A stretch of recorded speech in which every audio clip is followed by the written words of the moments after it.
Materi yang berikutnya ini adalah materi penyajian data. Apa sih penyajian data? Penyajian data ialah merupakan sebuah laporan yang mana laporan tersebut hasil dari penelitian guna untuk dipahami atau dianalisis sesuai dengan tujuan yang diinginkan. Terbagi menjadi dua penyajian data, yaitu yang pertama data tunggal dan yang kedua data berkelompok. Penyajian data tunggal menggunakan tabel. Bisa dilihat contohnya, biasa disebut frekuensi tunggal karena langsung melibatkan frekuensinya masing-masing. Di sini terdapat data 9, 9, 12, 12, 17, 3, 23, 23, 23, 23, 23, dan 23. Bisa dilihat frekuensinya, 9 itu terdapat 2 kali pengulangan, 12 terdapat 3 kali pengulangan, 17 terdapat 1 kali pengulangan, dan 23 terdapat 6 kali pengulangan.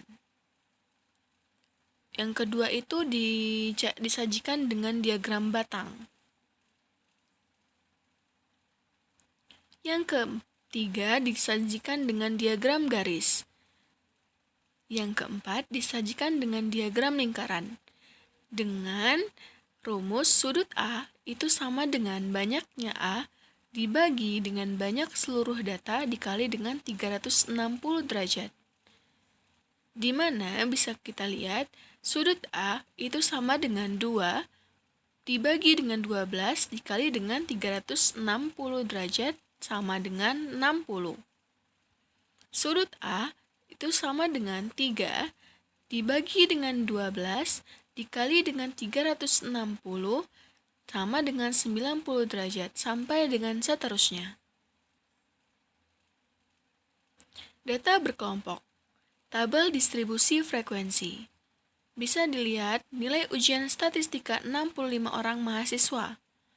Yang pertama, untuk menghitung jarak atau rentang R dengan rumus R sama dengan data tertinggi dikurang dengan data terkecil.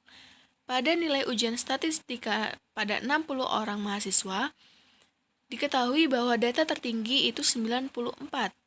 Data terendah atau data terkecil itu 25, maka 94 dikurang 25 dapatlah 69. Untuk yang kedua itu menghitung jumlah kelas dengan rumus K sama dengan 1 ditambah 3,3 log N. Dengan 1 ditambah 3,3 log 65 karena nilai ujian statistika 65 orang semuanya gitu kan, jumlah kelas. Maka sama dengan 1 kok tambah 3,3 dikali dengan 1,8192 didapat hasil 6,98. Kita bulatkan ke atas menjadi 7. Untuk menghitung panjang kelas itu panjang P sama dengan R per K. Maka sama dengan 69, rentangnya tadi kita dapat 69, dibagi dengan kelasnya tadi kita dapat 7. Maka 69 dibagi 7 itu 9,8. Kita bulatkan menjadi 10. Yang kedua itu untuk menghitung interval. Untuk menghitung interval itu 25 ditambah dengan 0 dikurang 1 itu 34 sampai dengan seterusnya, bisa dilihat sendiri gitu ya.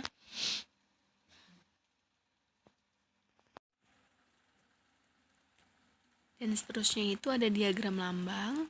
Bisa dilihat di contoh yang pertama itu 2017 banyaknya rumah itu 200. Maka kita lambangkan dengan 2017, tahun 2017 banyak rumah itu dengan gambar atau lambang rumah yang berjumlah 2. 2 berarti 200, jumlah rumah 3 berarti 300, sampai dengan seterusnya. Contoh penyajian data menggunakan diagram lingkaran. Misal nih, yang ada contohnya gitu kan, sajikan data di atas dalam diagram lingkaran. Maka Hobi olahraga itu kan futsal, frekuensinya 18, basket 12, bulu tangkis 4, tenis 6. Maka kita cari satu-satu. Futsal itu tadi 18 dibagi dengan 40. Jumlah frekuensinya itu 40 dikali dengan 360 karena kita mau buat diagram lingkaran ya kan. Jadi sama dengan 162 derajat. Basket 12 dikali dengan 40 dikali dengan 360 sama dengan 108 derajat sampai dengan seterusnya.